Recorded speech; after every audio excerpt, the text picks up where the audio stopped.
안녕하세요. 전 올해 63살의 나이가 되는 남자입니다. 여러분들은 시간을 돌릴 수 있다면 시간을 돌리고 싶으신가요? 전 정말 시간을 돌리고 싶습니다. 왜냐하면 제 어리석은 실수로 인해 전 정말 모든 것을 잃어야만 했거든요.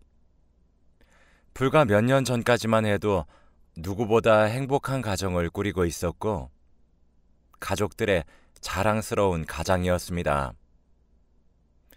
아내는 현명한 사람이라 내조를 굉장히 잘했고, 자식들도 아들과 딸이 하나씩 있었는데, 가장 존경하는 인물이 누구냐 물으면 둘 다 아빠라고 대답을 해주곤 했어요. 그러나 한순간의 실수와 잘못된 선택으로 인해 저는 철저하게 혼자가 되어야만 했습니다. 그래서 저는 지금 매일 그날을 떠올리며 후회를 하며 살아가고 있어요. 제게 한 번만 더 기회가 주어진다면 그런 실수는 두 번 다시 하지 않을 텐데 말입니다. 전 지금 벌을 받고 있는 것만 같아요. 제가 저희 가족들 가슴에 비수를 참 많이도 꽂았었거든요. 제가 했던 잘못은 바로 제가 두 집 살림을 하고 있었다는 것입니다. 맞아요. 할 말이 없죠. 딸과 아들을 낳아준 현명한 본처인 아내와 예쁘고 늘씬하고 애교가 많았던 여자친구 사이를 저울질했습니다. 맞습니다. 천하의 쓰레기 같은 놈이죠. 전 정말 어려움이 뭔지 잘 모르고 살았어요. 저희 집은 대대로 가진 건물이 많은 부잣집이었고, 어렸을 때는 부모님의 뒷바라지로 저는 고생 한번 해보지 않고 자랐거든요. 커서도 마찬가지였습니다. 요즘은 조물주 아래에 건물주가 있다고 하죠. 매달 월세만 걷고 그렇게 살다 보니 경제적으로 부유했습니다. 하고 싶은 건 전부 다 하고 살았고, 먹고 싶은 것들도 모두 먹고 살았어요. 아내는 제 친한 친구의 여동생이었는데 너무 아름다운 사람이었습니다. 예쁜 데다 똑똑하기까지 하니 제가 졸졸 쫓아다녀서 겨우겨우 결혼에 성공했죠. 아내는 정말 저밖에 모르는 사람이었어요. 처음엔 주위 사람들이 아내 보고 남편을 무슨 하늘처럼 대하냐고 무스객 소리도 하고 그랬을 정도였으니까요. 원래 아내는 자신의 꿈은 남편의 내조를 하고 아이를 잘 키우는 현모양처였다고 하더라고요. 그래서 그런 질문을 듣는 날이 되면 저를 하나하나 챙겨주고 그러는 것들이 기쁨이자 행복이라고 대답하곤 했습니다. 호의가 계속되면 권리가 된다는 영화 명대사가 있듯이 제게 쏟아부어버리듯 내려꽂히는 아내의 큰 사랑이 어느 순간 제게 족쇄처럼 느껴지더군요. 아내가 좋은 사람이란 것도 잘 알고 있었고, 아내와 저 사이에 딸과 아들이 있다는 사실도 뼈저리게 알았기 때문에 그런 생각을 하려고 하면 생각을 차단하려고 노력했어요. 하지만 한번 의식하기 시작해버린 말하기 힘든 그 갑갑함은 점점 커져만 갔고, 아내의 사랑이 느껴졌었던 모든 행동들이 어느새 전부 집착으로 느껴지기까지 하더라고요. 정말 숨통을 옥죄는 것처럼 갑갑함을 느끼기 시작했습니다. 그렇게 마음이 술렁이던 도중 제가 투자를 했었던 땅이 재개발 지역으로 선정이 되면서 순식간에 정말 큰 돈을 만지게 되었어요. 그래서 그랬던 것 같아요. 갑작스럽게 치솟은 자존감과 더불어 고개 숙일 줄 모르는 자존심까지. 돈이 많으니 여자를 만나는 것도 참 참 쉽더군요. 술집에 가서 예쁜 아가씨를 한 명 보게 되었는데 주책 같겠지만 정말 홀라당 빠져버리고 말았습니다. 제가 무슨 정신으로 그랬는지 모르겠습니다. 저는 그녀에게 돈을 엄청나게 쏟아붓기 시작했어요. 그녀의 명의로 된 집도 한 채를 사주었고 술집에서 빼낸 뒤에 그곳에서 살게 했죠. 점점 아내가 있는 집으로는 들어가기 싫어지더라고요.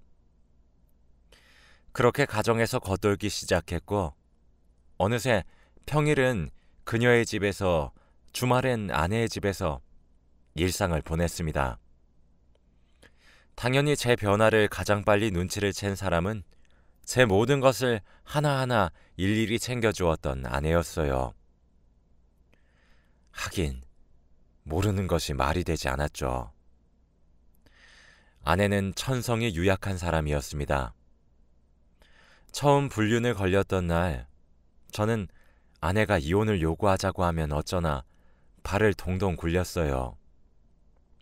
그런데 아내는 그런 제 예상을 비웃듯 빗나간 행동을 하더군요. 아내는 눈물을 흘렸습니다. 제게 아무런 비난도 하지 않았어요. 오히려 제게 묻더군요. 이혼하고 싶냐고 말이에요. 전 당연히 싫다고 했어요. 아이들을 생각하면 이혼이 말이 되냐고 소리까지 버럭 질렀습니다. 그랬더니 아내가 아주 오열을 하면서 울더라고요. 그렇다면 가정으로 제발 돌아와 달라고요. 왜 이렇게 사람이 변한 거냐고요. 이런 사람 아닌 거 자기가 다 알고 있다고, 그러니 얼른 정리하고 가정으로 돌아와 달라고, 더 이상 자신을 비참하게 하지 말라고 아주 바닥에 주저앉아서 엉엉 울었습니다. 자기는 기다릴 수 있다고 하면서요. 처음엔 그게 대체 무슨 소리냐고 불륜을 딱 잡아뗐어요. 내가 얼마나 바쁜 사람인데 시간이 남아 도는 줄 아냐고, 어디서 무슨 이야기를 듣고 와서 내게 이러냐고, 제가 그런 헛짓거리를 한 사람으로 보이냐고 큰 소리를 쳤습니다. 아내는 그저 눈물만 뚝뚝 흘리더니 제게 돌아올 때까지 기다려줄 테니 천천히 그녀와 정리를 하라고 하더라고요. 그런 말을 내뱉는 아내의 눈을 똑바로 쳐다보지 못했습니다. 지금 생각해보면 답은 아내가 정해놨을 거예요. 제가 가정으로 돌아올 테니 조금만 시간을 달라고 이 정도라도 말을 했다면 아마 지금 상황은 많이 달라졌을 겁니다. 하지만 저는 아내에게 미안하다고 한마디도 제대로 하지 않았어요. 지금 그려보니 그때 아내의 눈엔 원망과 배신감이 한데 섞여 있었던 것 같습니다. 전 양심의 가책이 느껴졌지만 아내보다 애인이 주는 자극적이고 짜릿한 사랑에 눈이 멀어버렸어요. 아내는 그 이후에도 묵묵히 제가 가정으로 돌아오길 기다렸던 것 같습니다. 제가 애원하기도 하고 울면서 매달리기도 하고 오히려 자기가 바뀌겠다고 기회를 한 번만 달라고 하기도 하고 제게 큰 소리를 치며 화를 내기도 했죠. 아내는 돌아와 달라 애원할 때는 눈물을 방울방울 흘렸고, 그렇지 않으면 당신 그러다 천벌받아 라며 저주하기도 했지요. 아내는 점점 감정적으로 변해갔습니다. 아내가 그렇게 변화해가자 전 점점 아내를 더 멀리하게 되었어요. 그렇게 미치게 만든 건 저였는데 말입니다. 아내가 눈물을 흘리기만 하면 정말 속이 답답해졌고 질렸고 미칠 것 같았어요. 주위 시선 신경 쓰지 않고 길에서 소리를 빽 지르는 아내가 너무 창피했고 부끄러웠어요. 아내를 보면 속이 갑갑해지고 얹힌 것처럼 꽉 막힌 기분이었다가도 애인을 만나면 그런 것들이 정말 쑥 내려가는 느낌이 들었습니다. 그녀와 하는 것들은 처음 경험해보는 것도 아니었는데도 정말 즐겁고 모든 것이 좋았어요. 아내는 그런 저를 집에서 하염없이 기다렸어요. 아이들과 함께 말이죠. 그러다 아이들은 점차 커서 이제 스스로 앞가림을 할 수 있는 나이가 되었고 아들과 딸이 엄마를 번갈아가며 돌보았나 보더군요. 그러던 어느 날이었습니다. 그녀의 집에 제 여벌의 옷을 두기 위해 아내의 집으로 갔어요. 항상 집으로 들어가면 아내가 총총 뛰어나와서 웃으면서 여보 왔어요 라고 제게 인사를 건네야 하는데 아내가 보이질 않더라고요. 집에서 늘 제 퇴근 시간에 맞춰 하던 밥 냄새도 안 나고 말이에요. 근데 순간적으로 쎄한 느낌이 드는 게 아니겠어요? 뭔가 아내를 찾아봐야 될 것 같은 그런 느낌이요. 뭔가 불안해지기 시작했고 심장이 콩콩 뛰고 그러더군요. 집 구석구석을 뒤져도 아내가 없었습니다. 점차 다급해진 손길로 방이란 방은 다 뒤졌죠. 그런데 제가 아내를 어디서 발견했는지 아십니까? 바로 욕실이었어요. 숨이 꺼져가는 아내를 본 저는 가슴이 철렁 내려앉았어요. 다급히 아내를 꺼내 어깨를 흔들었지만 미동이 없었고 아내의 이름을 미친 듯이 불렀지만 아내는 대답을 해주지 않았더군요. 패닉에 빠질 것만 같았습니다. 그런데 아내의 코에 손가락을 대어보니 정말 미세하게 숨을 쉬고 있더군요. 심장에다가 귀를 대어보니 심장도 작게 뛰고 있었고요. 저는 급하게 수건으로 아내의 손목을 감싸고 지혈을 하며 119에 전화를 걸었어요. 아내는 병원으로 이송되어 응급조치를 받기 시작했습니다. 마치 제가 아내를 죽음으로 몰아간 것만 같은 느낌이 들더라고요. 제발 살려달라고 의사 선생님께 울면서 빌었습니다. 죽지 마라. 살아줘라. 내가 미안하다. 누구에게 말하는 건지 모를 정도로 계속해서 빌었습니다. 시간이 얼마나 지났는지 모르겠더군요. 아내는 다행히 죽을 고비를 넘겼다고 했어요. 조금만 늦었어도 장담하기 힘들었을 거라고 말씀하시더군요. 새하얀 병원 침대에 힘없이 누워있는 아내의 얼굴을 쳐다보고 있으니 참, 우리 아내가 고생이 많이 심했구나 싶었습니다. 아내가 적은 유서를 보니 더 이상 살아갈 희망도 빛도 없다. 모든 것이 무너졌고 무너뜨린 사람은 자신이 무엇을 잘못한 것인지 무엇을 망쳐버렸는지 자각조차 하지 못한다. 딸아, 아들아, 엄마가 이렇게 나약한 사람이라 미안하고 또 미안해. 그리고 정말 많이 사랑해. 라고 적혀 있었습니다. 아내의 소식을 들은 아들과 딸은 아내의 오빠이자 제 친구와 함께 다급히 병원으로 찾아왔더군요. 친구는 저를 보자마자 주먹으로 저를 때렸습니다. 귀하디 귀한 우리 동생, 네가 결혼 허락해달라 그랬을 때 너 뭐라 그랬냐? 다른 것들은 몰라도 우리 동생 눈에 눈물 한 방울 안 흘리게 하겠다고 다짐하지 않았냔 말이야. 이 나쁜 놈아. 꼴에 너도 투자 한번 성공해서 우리 동생이 우스워졌냐?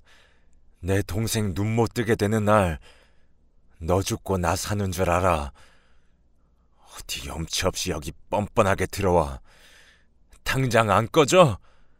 라고 소리치면서요. 눈물을 줄줄 흘리는 친구의 얼굴을 보니 제가 무슨 할 말이 있었겠습니까? 아무런 말도 할 수 없었습니다. 그러게, 미안 이라는 한마디만 작게 내뱉고 병실을 떠났어요. 아들과 딸이 절 뒤쫓아와서 붙잡더군요. 그러고는 제게 말을 했습니다. 아빠 때문이야. 이게 전부 다 아빠 때문이야. 이럴 거면 엄마랑 이혼해, 제발. 대체 왜 엄마를 못 괴롭혀서 안달이야? 우리 엄마 저녁마다 오지도 않을 아빠 기다리면서 저녁 차렸다 버렸다를 미친 듯이 반복했고, 입지도 않을 셔츠 언제든 입기 수월하라고 하나씩 일일이 다림질도 하고 살았어. 아빠가 그랬던 엄마를 알아? 이혼하라는 우리들 말에도 아빠는 가정으로 돌아올 거란 사실을 믿고 있다며. 아빠가 돌아왔을 때 함께 웃으면서 맞이하자고 했던 사람이야. 이젠 우리도 아빠 더 이상 아빠 취급 안 할 거야. 엄마한테 2번 다시 찾아오지 마. 하며 소리를 지르더군요. 나를 제일 존경한다는 아이들의 눈은 이제 눈물을 머금은 채 원망 섞인 눈길이 되었고, 제게 소리를 지르고 있었습니다. 그런 아이들의 모습을 보며 그제서야 제가 대체 무슨 짓을 한 것인지 실감이 나더군요. 근데 정말 무슨 정신이었던 건지 그때라도 가정으로 돌아가기 위해 노력을 했어야 했던 건데, 염치 없이 저는 가족들에게 버림을 받았다는 현실을 받아들이는 것을 너무 힘들었고 오히려 원망했습니다. 그리고 그럴수록 그녀에게 의지하기 시작했어요. 그 사이 아들과 딸의 살뜰한 간호로 아내는 몸을 회복했고 제게 이혼을 요구하더군요. 아들과 딸 둘 다 성인이었기 때문에 제가 아내의 이혼을 막을 방법이 뾰족하게 떠오르지 않았습니다. 용기를 내서 아내를 한번 찾아갔어요. 아내는 처음으로 제게 차가운 표정을 짓고 단호한 노트로 자신의 눈앞에서 사라져달라고 말을 하더군요. 오랜만에 보는 아내의 모습은 굉장히 말라 있었죠. 우아하게만 살아왔던 사람이라 항상 나이보다 젊게 보였었는데 얼굴도 많이 상해 있더라고요. 그런 모습을 한 아내에게 저는 당당할 자격이 없었습니다. 제발 이혼해달라고 고개를 돌리고 우는 모습에 정말 미안했다 라는 말만 한마디를 남긴 채 도장을 찍어 주었어요. 위자료로 요구하는 것들 모두 주었습니다. 제가 죄를 사하는 방법이 그런 방법밖에는 떠오르지 않더라고요. 아들과 딸에게도 미리 건물들을 증여했어요. 이런 것들 필요 없다는 말에도 꾸역꾸역 쥐어주고 헤어졌네요. 제 몫의 건물을 하나만 남겨놓으니 아내 대신 선택했었던 그녀도 절 떠나갔어요. 후회는 아무리 빨리 해도 늦는다더니 저는 그제서야 뼈저리게 후회가 되더라고요.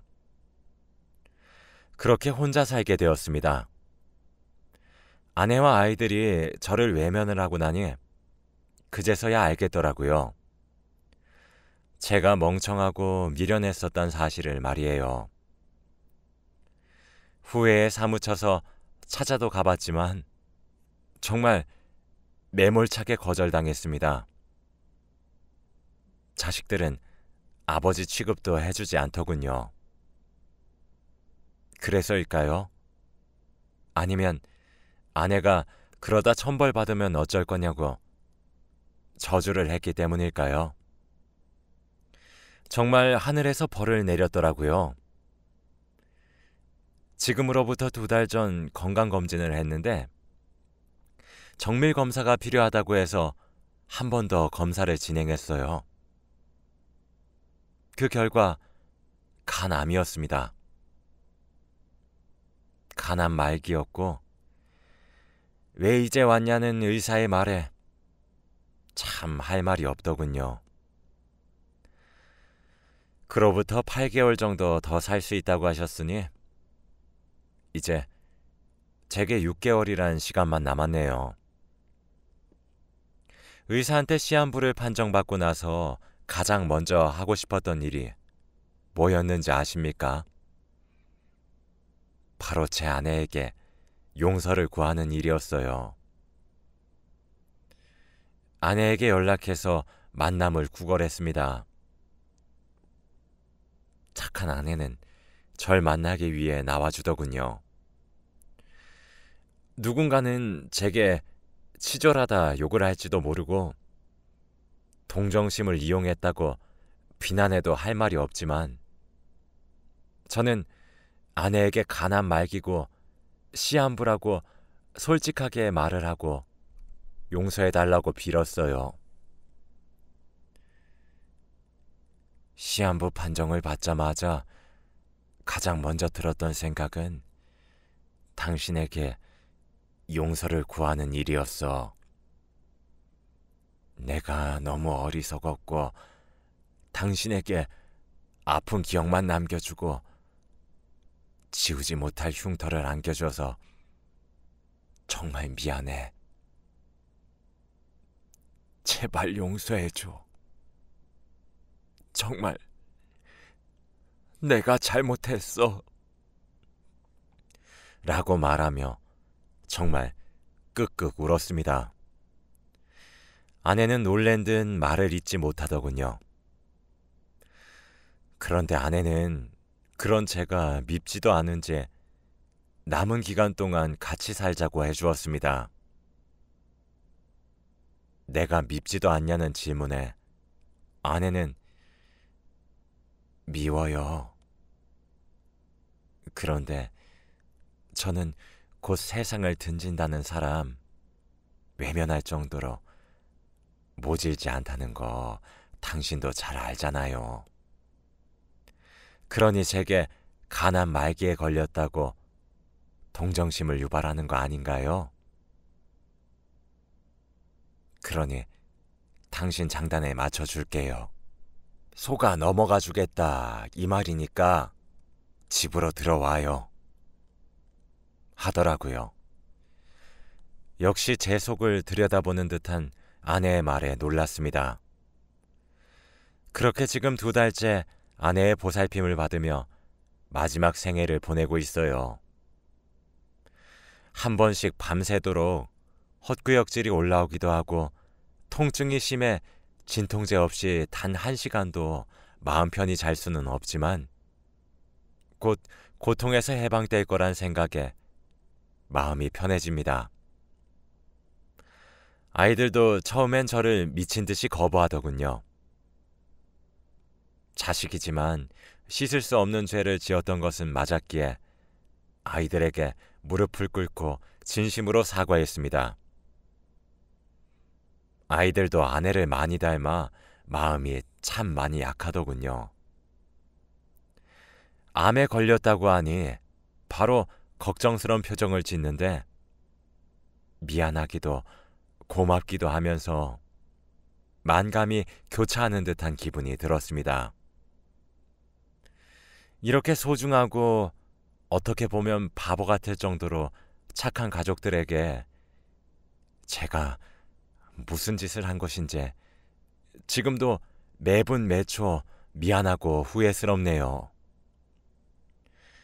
요즘에는 남은 기간 동안 제가 가족들을 위해 해줄 수 있는 것이 무엇일까라는 고민을 참 많이 하고 있어요.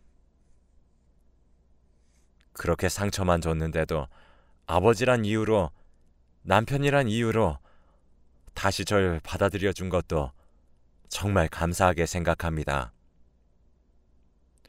다음 주에는 아내와 다시 혼인신고서를 내러 갈 거예요. 아내와 아이들은 아직 잘 모르고 있지만 제가 보험을 많이 가입해 놨거든요. 아마 제가 이렇게 살다 죽으면 6억 정도의 보험금이 나오게 되어 있는데 수익자를 아내로 하기 위해 혼인신고가 필요하더라고요. 이걸로도 제가 저지른 수많은 죄를 다 지우지는 못하겠지만 제가 떠나고 난 이후에도 아내와 아이들이 좀 더 편하게 살았으면 하는 마음뿐입니다. 줄 수 있는 게 이런 것들 뿐이라 씁쓸하기도 하네요.